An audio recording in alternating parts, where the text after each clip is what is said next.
এই আব্বা, তুমি এটা কি করতেছো? রেস্টুরেন্টে কি খাইতে আইছো না আমার মাইন্ড ডুবাইতে আইছো?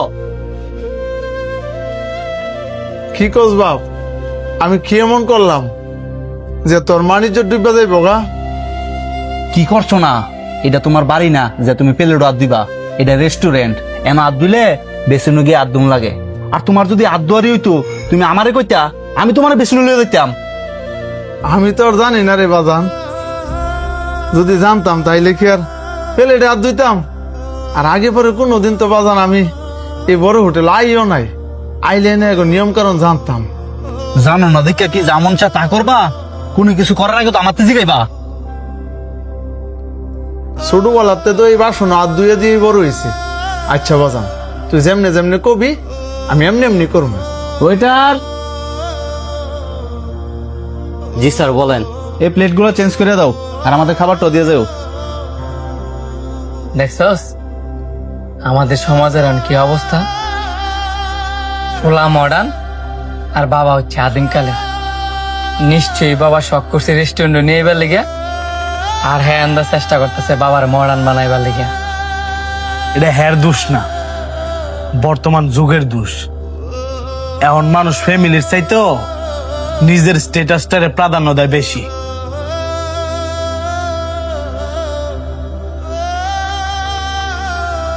এই যে স্যার আপনাদের চাউমিন। আর কিছু লাগলে আমাকে ডাক দিয়েন। হেই, তুমি এটা কি করতেছো? এতক্ষণ তোমার কি বুঝাইছি? চাউমিন খেলে তো কাটা চামিচ দেখাও লাগে, হাতে খাইতেছো কি লিখিয়া? কি কস আব্বা, এন নুডলস খাইলে সামিজ দেখাউন লাগে? হয় এটা চামিচ দেখাও লাগে, আর এটা নুডলস না, এটা চাউমিন। আর তোমার না কইছি কোনো কিছু করার আগে আমার জিজ্ঞাসা করবা। আচ্ছা বাবা তুই সেতিস না, আমি সামিজ দিয়ে খাইতেছি। আগে দেখো আমি কেমনে কেমনে খাই, পরে তুমি এমনি এমনি খাইও।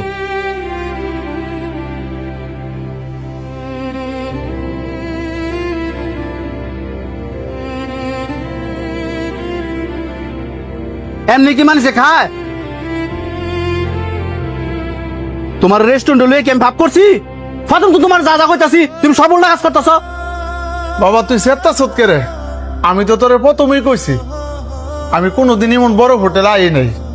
আর আইসি না দেখেই তো তোরে কইলাম লই আইতি। তোমারে লইয়ে এম ভাব করছি। আসলে আপনার আব্বাই ভাব করছে আপনার মতো একটা সন্তান জন্ম দিয়া। কি কইতেছেন এইসব উল্টা পাল্টা কথা? উল্টা পাল্টা কথা আমি কইতাছি না, উল্টা পাল্টা কথা কইতাছেন আপনি। যেই বাবা সুডুবালা হাতে ধরায় খাবার খাওয়া শিয়েছে, যেই বাবা সুডুতে বড় করছে, আর আজকে আপনি ওই বাবার এই খাবার খাওয়া শিয়াইতেছেন। আপনার আব্বাই শখ করছে, আপনি রেস্টুরেন্টে খাইতে নিয়ে আইছেন। এখন দেয়া যেতেছে আপনার বাবার শখের চাইতে আপনার মান সম্মানটাই দামি। আপনার মান সম্মানটাই যদি দামি হয় তা আপনার বাবার আপনি রেস্টুরেন্টে খাইতে নিয়েছেন কি লিগা? এই মিয়া, তুমি যখন ছোটবেলা তোমার বাপের কাছে শখ করতা, তোমার বাপে হাজার কষ্ট করে হইলো সেই শখটা মিটানোর চেষ্টা করছে, তখন তো উনি বিরক্ত হয় নাই? আর তুমি সামান্য রেস্টুরেন্টে খাওয়াই তাই না বিরক্ত হয়ে গেছো গা? আমরা কালো কথা হইতেছি, বাপের মর্ম কি হ্যাঁ বুঝে?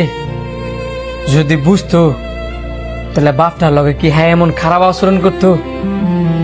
শুরুতে যে বাপ বড় করছে, আর আজকে দেখ এই বাপের চেয়ে বড় হয়ে গেছে গায়ের মান সম্মান।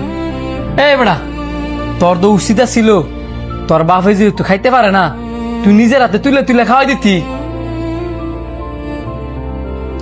এই যে তুই আজকে ভালো মন্দ খাইতাছস, ভালো পোশাক আশাক পরতাছস, কার অবদানে? তোর এই বাবার অবদানে। একটা ছেলে মানুষের বট গাছ হল যে তার বাবা, আর তুই এই বাবারে খেয়ে যেতেছস, ধমকাইতাছস। শোন ভাই, তোর একটা কথা কই, আল্লাহ তাআলার বিচার অনেক কঠিন। এই যে তুই তোর বাবার লগে খারাপ ব্যবহার করতাছস, আখেরাতে তো শাস্তি পাবি ওই। ভবিষ্যতে যখন তোর ফলাইব, তুই তোর বাবার লগে যে ব্যবহার করছস না, তার চেয়েও খারাপ ব্যবহার তোর সন্তান তোর লগে করব। শোন, গাছ বাচ্চা থাকতে গাছের যত্ন নে। আব্বা তুমি আমার মাফ করে দাও।